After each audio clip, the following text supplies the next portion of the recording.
Hi, this is Saskia from Paper and Journaling, and thanks for watching. And today I'm going to create nice Christmas stars. They're absolutely really easy. Oh, before I forget, don't forget to subscribe if you're new and to give it a like. That will help my channel grow as well.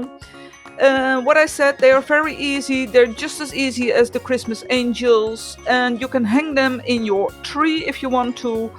If you do, put a little bit glue on the back side, otherwise you get a strange UFO thing or something like that. Or you can make your gift a bit nicer and put something on top of it if you like to. What you need is some, if you want it vintage, an old book. But all paper is of course perfect as long as it is a rectangle. Then that's the best. And I'm creating it with an old book, and just fold it just like the angel, up and down, up and down. I will put it a bit quicker because you know how to fold. And now I'm going very fast. This is 4 times the speed that I'm going. So that's quite fast. And what I said, it's very nice to put it on a gift and use some green from your garden. You can glue it on top if you like. And now we get the trickiest part of it. It's not difficult. If you want it a circle, leave it this way. If you want to have spare heads, then you have to cut. And that can be a bit heavy. And the other side, of course. And it's going somewhere, and now I have to be on the floor to get all the paper back.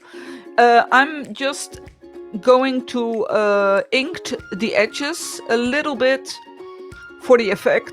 In this case, I'm going to use the red for in the Christmas tree. But if you like to more vintage look, use some brown or whatever. And if you don't want to color it, don't do it, of course. And now we have to fold it back again, but now it's not so difficult because the folding lines are already in. And then we are going to fold it again. Be sure you're in the middle. These are the tricky parts, of course.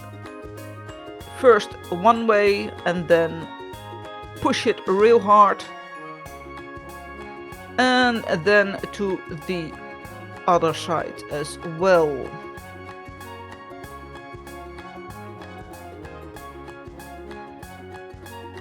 Then the paper is a little bit weaker already for if you want to put a rope in the middle.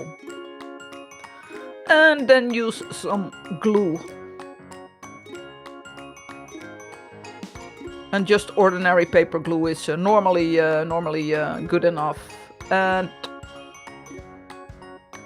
you can make it as long, as big as you want to. Only use larger paper. And now I forgot, first the rope and then the glue.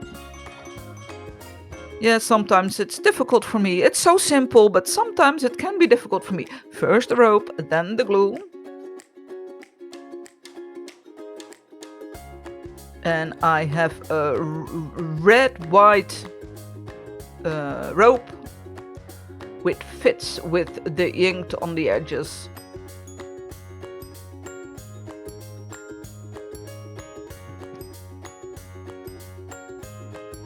And the stupid thing is, I think we all created this in kindergarten once, but you forget those things. You simply forget those things. And I can't remember that my son came home with this kind of things when he went to kindergarten. I use this to hold the glue for a moment because I think it's a bit better. If you don't have these kind of things, use some where you put your clothes on the wash, the I don't know how it's called, the wash, when you have your laundry, and then that's kind of things. They are the same. What you also can do, but I don't like it, is to use a staple thing. Then that you staple it, but I don't like it because you always see that. And then when they're together, you can take a rest for a moment. And when it's over, then that might be fixed. Oh, that once a little bit open. Oh, no, now it's good. Now it's good. And then just turn it around if you want to make it a hanger in the tree. Because now it looks it's like a UFO or a strange object. So put a little bit glue for the rope to the paper, and then you don't have the problem that it's going to circle all the strange sides. And that's that. It's so easy. You can make it within 5 minutes, and you have a whole new decoration. Well, thanks for watching. Don't forget to subscribe, and see you next time. Bye bye.